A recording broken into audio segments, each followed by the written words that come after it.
Yeah, I don't have anything quippy today, Andy. Um, Dave, I'll tell you a story. I've been working on weaning myself off of late caffeine. how did you do that? Recognizing how I already sleep so terribly. I was like, Oh, maybe if I reduce my caffeine intake like a little bit later in the day, it'll be better. So I'm drinking all my usual morning coffee.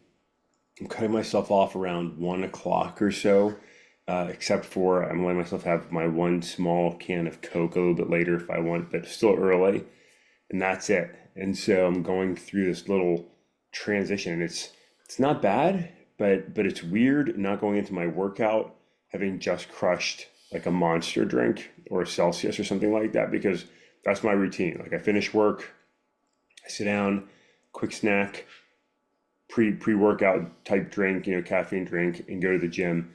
And it's a little different not having that little late burst, but yeah, I have slept better the last few nights. So uh, related, unrelated, I'm not sure, but it's not quite withdrawal, but definitely disruptive change. that's good. I could never do Monsters or Celsiuses or any of those type of energy drinks. I've had them before. I just the taste doesn't resonate with me. And So I'm not, not a paid commercial. I'm not a huge Celsius fan. I tried it because what I usually drink was out of stock, but I love me Monster. I love it. yeah, I'll have one of those. It's the right size. It's the right flavor. Does its job. 10 calories. Like I'm down. I'm down with it. So unsolicited promotion, but Monster, feel free to, promote if you want. We're happy to have you as a sponsor. But Dave, that's neither here nor there. Just sharing a little bit of my caffeine journey, but still black coffee first thing in the morning. So good. So good. I can have coffee like eight o'clock at night and it not impact me in So any way. yeah, you said I mean, I don't like I don't think I don't I thought I could, but I don't think I can. I've tried to like stop caffeine or try to stop coffee in the afternoon. I just don't like it. Yeah. Yeah, I just don't like it. So there's that. So thank you, coffee. Thank you, caffeine. We love you and value you. Although this journey continues, we'll see. Thursday's going to be the hard one. Thursday's usually when I hit the wall, and like I'm Yeah. on for dear life by midday. So we'll see if I can hold the line and keep my caffeine schedule as planned this week so far. But we'll see, Dave. We'll see. Well, sleep is important, Andy, so I hope it works out well for you because it's like it's necessary. So, It is um, unfortunate necessity. okay, Andy, I'm going to start with the hard stuff first, and then we'll go, hopefully, lighter We're stuff. talking about my biceps. Oh yeah, man. Oh yeah, hell yeah. Oh no, is that not where you were going? I thought, just sorry, I misunderstood what you meant. Okay, so sorry, Andy, you got me on a little side now. So, because I said, "Oh hell yeah!" So, you like to play tr like when you're deployed. Well, actually, it's anywhere. You like to play tricks on your buddies, right, and all this other stuff. And back when I was in Iraq, somebody had this little before memes were really big or whatever. It was like they just sent out this thing where thought you were opening like a PowerPoint presentation, and it wound up being one of those like videos, so you Yeah. couldn't. It wasn't like you flipped through slides. It was like a movie type of thing, and at the end, it was Hasselhoff in a Yeah. thong. Yes. And I'm sitting there and it's like and it has some term I don't want to say it now, but like it's just a fun little meme. And so I got like and at the end it was like, oh hell yeah. It was the way like it was kind of like the what's the guy from the Macho Duff Man. Man from Simpsons. Oh yeah. Oh Uh, yeah. but Duff Man, but it was like that voice. And so I used to send that around to people. Like I had a buddy in Afghanistan, and so I was like, "Hey, this is a classified brief, man. I need your view on it." And he just so that oh hell yeah, kind of brought me back to that. So there's a little side divergent because I don't want to really talk about classified information, Andy, and the fact that our leaders in this administration are using a signal chat, which is ripe with vulnerabilities, ripe with issues, a non-approved platform to communicate information. Our leaders were find it fit to talk about classified information. And then Andy, on top of it, they invited a journalist on there, or they didn't know a journalist was on there. Like, so Yeah. Hegseth's a fucking disaster, man. I don't like, I know there's a lot of like hardcore veterans like, oh yeah, finally we're gonna rename the Department of Defense the Department of War. Oh hell yeah, let's Don't go. get me started on that fucking one. That's a whole separate. I want to punch somebody in the face. Let's go, Andy. He's running with the troops. This guy's a fucking animal. I love him. Get the fuck out of here, dude. Like, you suck. Yeah, yeah. The whole Department of Defense, Department of War thing. That's a whole another conversation. So, I mean, look. First, Signal's great. Like I love Signal. I'm grateful we have it. It's a great tool. End-to-end encryption, holding the line against government pressure to break encryption. I'm a big fan. I'm a big fan.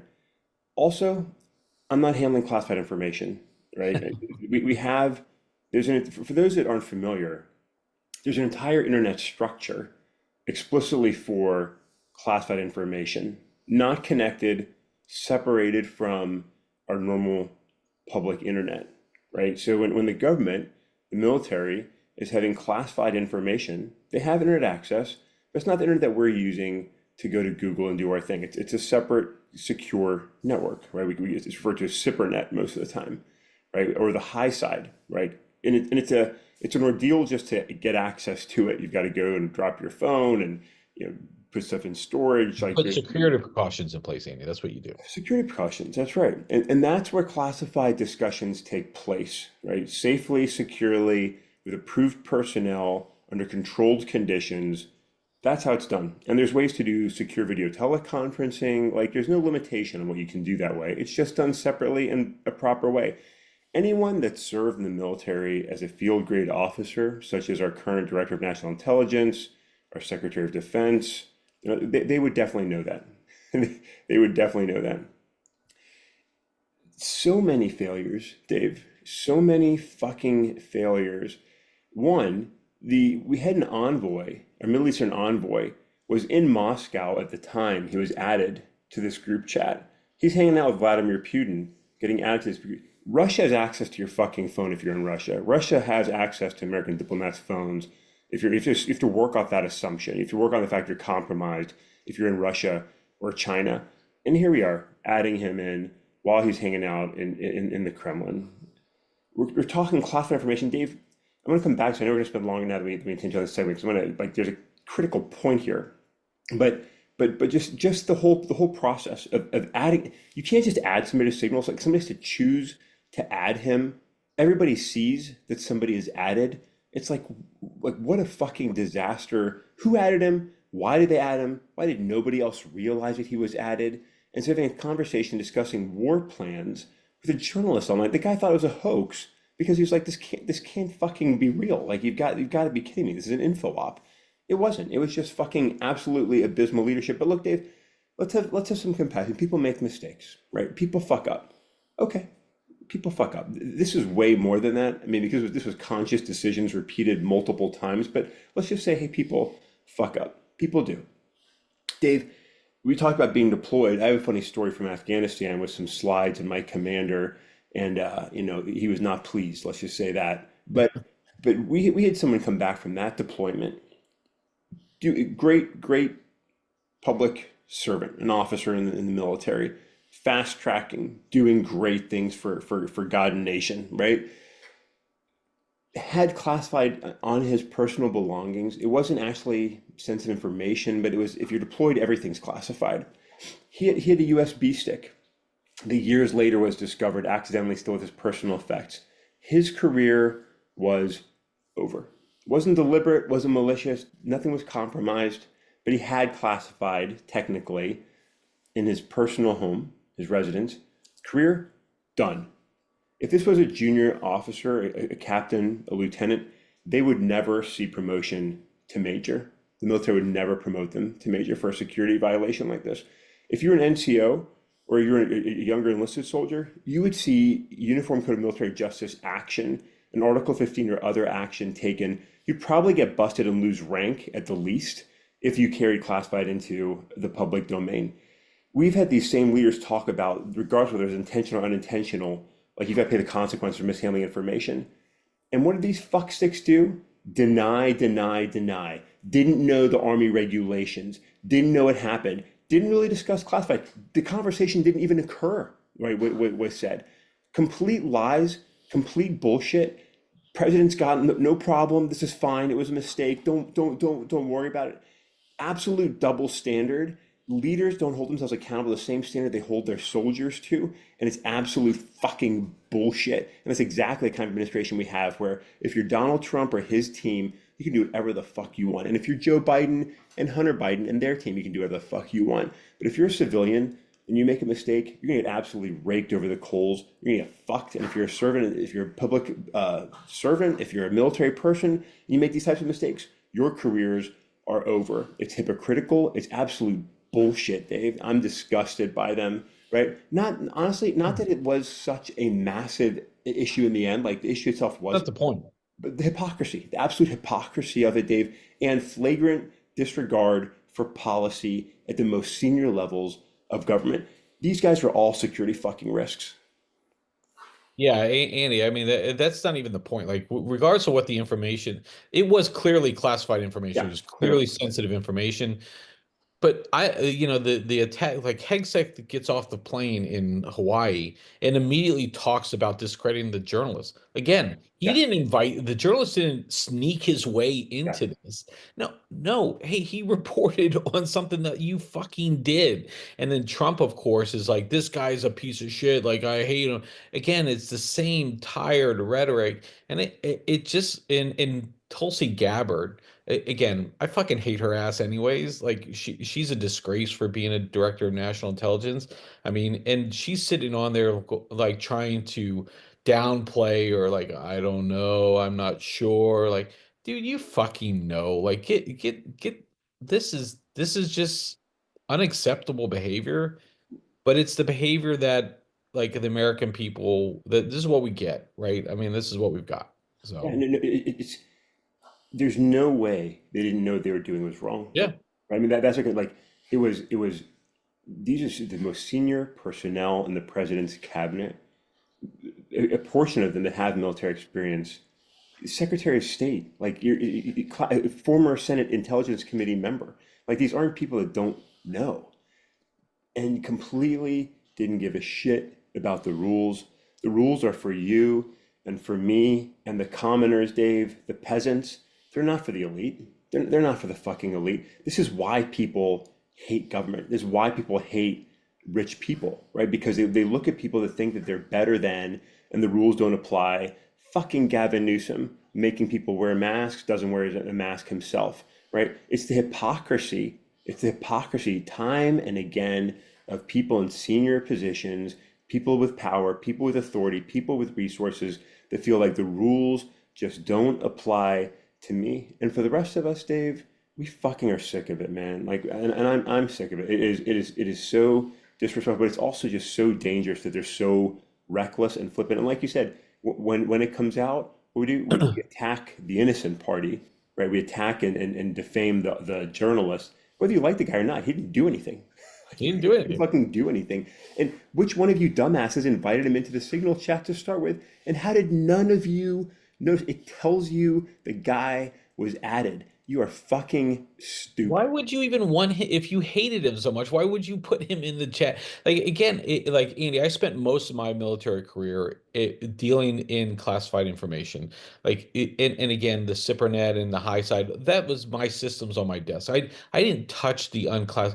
I was so scared of doing something with sensitive information that I wouldn't even like communicate on unclassified networks.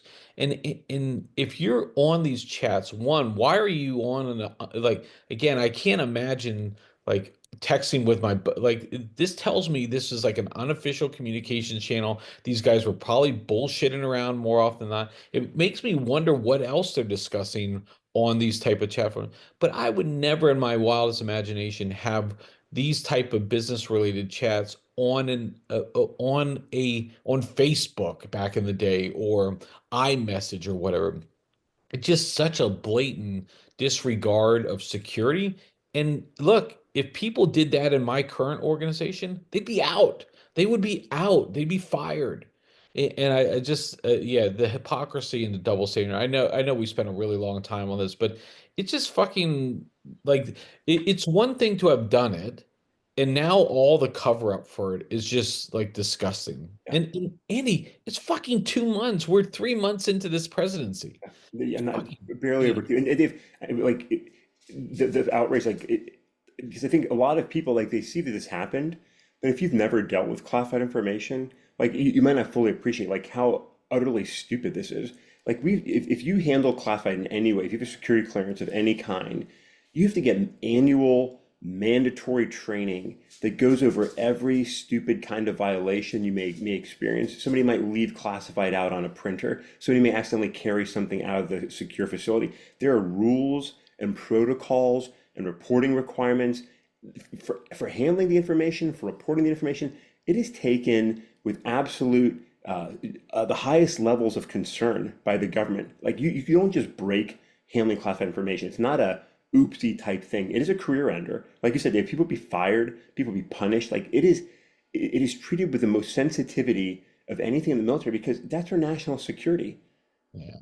And these guys just not even accident, like deliberately just fuck it all. Like we can do whatever we want. I'm the sec def now. I'm gonna go deadlift with the troops. I can do whatever the fuck I want. So frustrated by this action. Such flagrant disregard for all things proper and right. And again, no one's gonna be punished. They don't give a shit. They're gonna get reprimanded in Congress. Story's gonna blow over. We're gonna start bitching and railing about whatever the hell else we want, DEI, transgender, blah blah blah blah blah blah, whatever else topic we want to go and attack about. By the way, did we ever have that conclusive FAA report about the DC crash, finding that dwarves and DEI hires were the cause of that deadly collision? Fuck no, we didn't have that result come out because that's not what the issue was. Fucking ranting and raving about nothing and completely dismissing the real issues.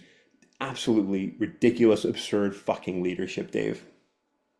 All right, I'm good for now. Yeah, for now. I mean, this is just, I mean, it's a complete lunacy on all fronts. And again, this is the time where, one, the initial shock of all of this happened on, Sunday night into Monday or Monday into Tuesday, sorry. And then now it's like, here come the attack dogs again. No, these guys are great Americans. They're doing their great work. And this again, we haven't solved anything that we've said we were going to solve as part of our campaign promises, other than we've ended DEI across the board. We've done tons of executive orders. We fired a lot of lazy, fat federal workers, right, Andy? Those worthless pieces of shit. I mean, so is that made any of the country better? I mean, have we made any of that? Is the country now better off for what we've done? The country's scared, I think, in a lot of respects. I think people are afraid.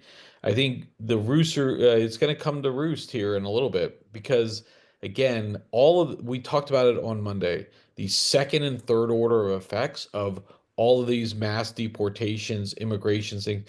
We talked about this months ago, Andy. You don't realize the work that people are doing until it's gone. And farmers are paying the consequences now as fields are starting to be done for all the big harvests that are coming up. We've seen that effects in the Midwest already. We've seen it in parts of the West Coast with all the fruits and vegetables that need to get harvested and picked. There are not people out there to pick them. What does that mean? They have to pay higher prices for people who don't want to do that work. What does that mean? The customer and the consumer, us, are going to pay for that. Tariffs, Andy. Like, again, Trump the pussy talks a big game and then he slowly starts backing off of these things. And you realize, like, who's paying the price for that?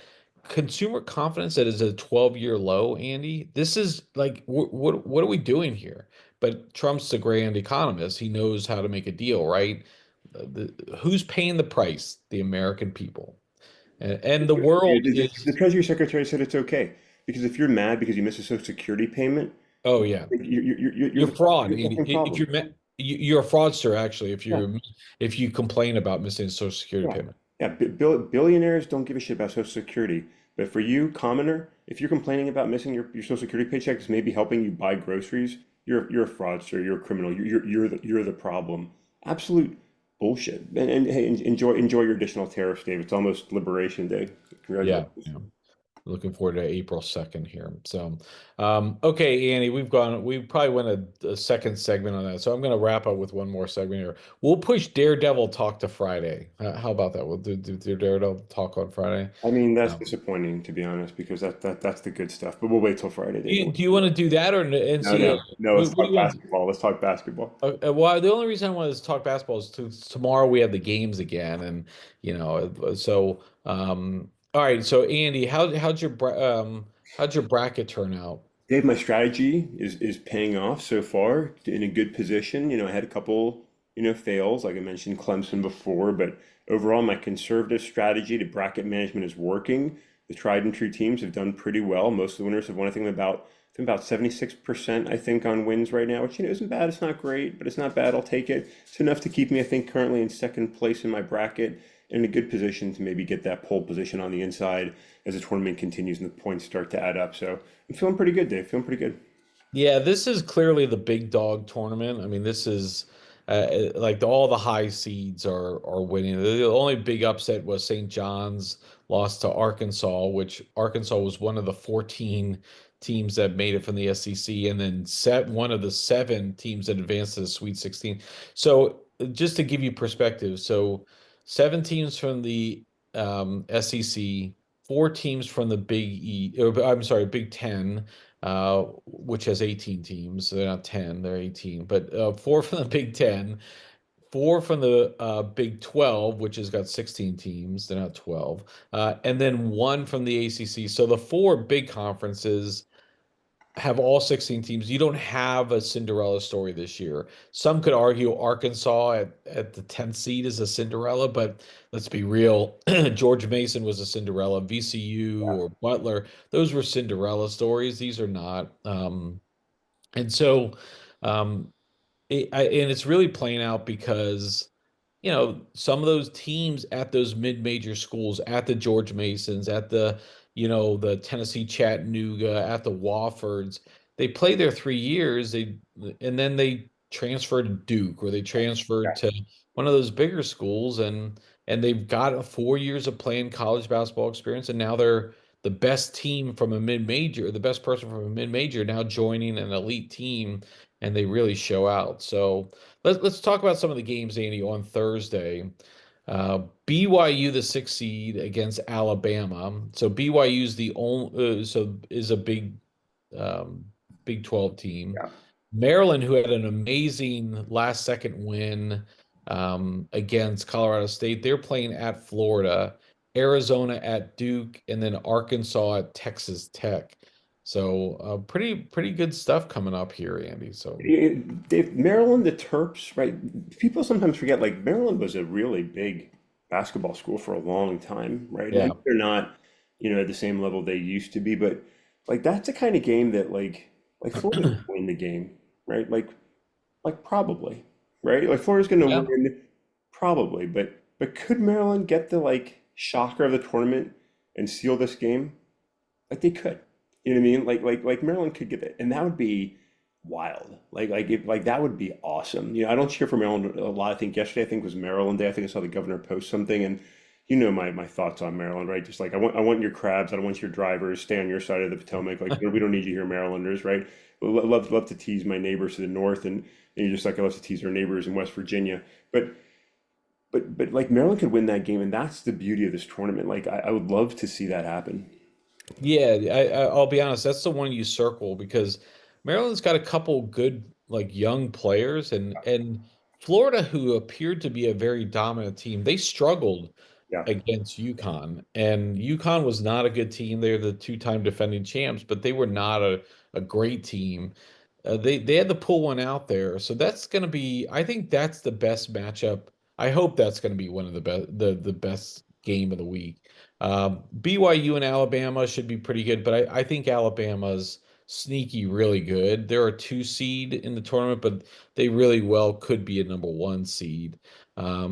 Arkansas, Texas Tech, those are there's that's a 3 versus 10. It'd be interesting. And then on Friday, Andy, The games are Ole Miss, which my daughter's going to, and we've adopted. They're playing Michigan State, Kentucky against Tennessee, Michigan versus Auburn, and Purdue versus Houston. Watch out for Houston. Like that doesn't like the last 5 years they've been like they were a Cinderella story several years ago. Now they're a mainstay at the Yeah, top of the rankings. yeah, They've got a good coach. They've got a good team. Um, that they play some good basketball. So I'm excited. Or who you had Auburn, right? Is your champion? yep, that's right. That's right. So you're still alive and well. Game coming up against Michigan. That Michigan team might be a little sneaky, but I don't like they should have lost or they were losing by double digits and they came back and won. But we'll see. Florida's my team, so I'm hoping. This is where I'm torn. Like I hate Florida, University of Florida sports hate, right? So I hate them, but I also thought they were the best team this year, so I picked them to win. So I'm kind of in that like middle ground. Like I'd like to win my pool, but at the same time is You won't be upset if they lose. I wouldn't be unhappy if they lost Yeah, either. yeah. It's going to be. I mean, this is look the Sweet 16, right? That's the last 16 teams, Sweet 16, and the Elite Eight. Like those are really fun games. Like the Final Four, Yeah. like it's huge, right? I mean, it's huge. It's the best teams left.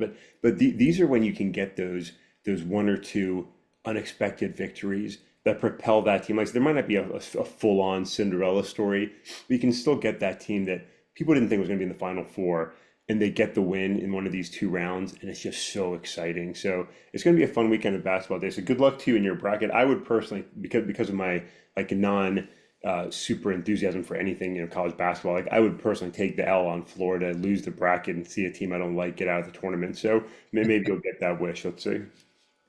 Yeah, let's hope that works out. So, it's been fun though. The tournament is always. I love the games on, that Thursday, Friday, the first weekend. But you're right, the Sweet 16 and the Elite Eight. These are some of the like this. There's going to be a surprise here. We just Yeah, have to watch for it. And again, it may not be that true Cinderella story, but it could be that Florida or Duke even like these are like or some of the top teams. They could be maybe they get bounced or something. And so that's the excitement. That's why I think this just tournament is really good. And in college football, with their playoff this year, we got to give it a little bit of time to see how it's going to play out. But yeah. like to see Penn State in the semifinals against Notre Dame, that was a really fun football game that it was an exciting, good game. And then you had the game like Ohio State and Texas. Those wound up being good games. You didn't have necessarily Cinderella stories or classic upsets, but give it some time. And I think having the tournament style play is that's just fun. I It mean, it's is. fun to see those teams play out. Yeah. So, um, anyways, all right, Andy. So let's wrap up a rant Wednesday. It was a good rant there. I think that was good, and hopefully we made our points. Look, this fucking place sometimes with this administration. So Yeah, I mean, this isn't done. I mean, I know everything is moving. There's so much happening all the time everywhere with this administration. There's always like the next story, and I think people aren't necessarily embracing this fully. But look, this is a real story, and there's Republican leaders, like former military personnel or folks on the Armed Services Committee. They're looking and saying like this was bad, guys. Like this was stupid and avoidable. They're taking it seriously. I think it's just. I don't think it's going to blow over quite as fast as every other story blows over. I don't think there's going to be consequences, but it's just, again, like for our partners around the world, like we just look ridiculous. Like it looks like JV government, at so many levels. So as we go to invade Greenland and bring in Canada, let me start a signal group chat to talk about it, and let's invite the wrong people. And it's just we'll see where the story goes. It's not over yet. The story isn't over. So, yeah, yeah, we'll definitely see how it plays out. So hey, fist bump emoji. Let's go to war. Woo! yeah, Department of War. All right, we got to be masculine, Andy. Yeah. We got to be really tough, and I'm tired of all that stuff. So. Clearly, with your son going through basic training and having too much fun, that shows you what all of the DEI efforts did, Andy, to Yeah. the military. So, Okay, with that, we'll wrap up a Wednesday. Hopefully, we'll have a better, more positive energy on Friday, Andy. So, Daredevil. Looking forward to the discussion. I want to hear your thoughts on it, Dave. Looking forward to it. yes, for sure, for sure. It should be positive. So, Should all right, Andy. With that, I will catch up with you on Friday.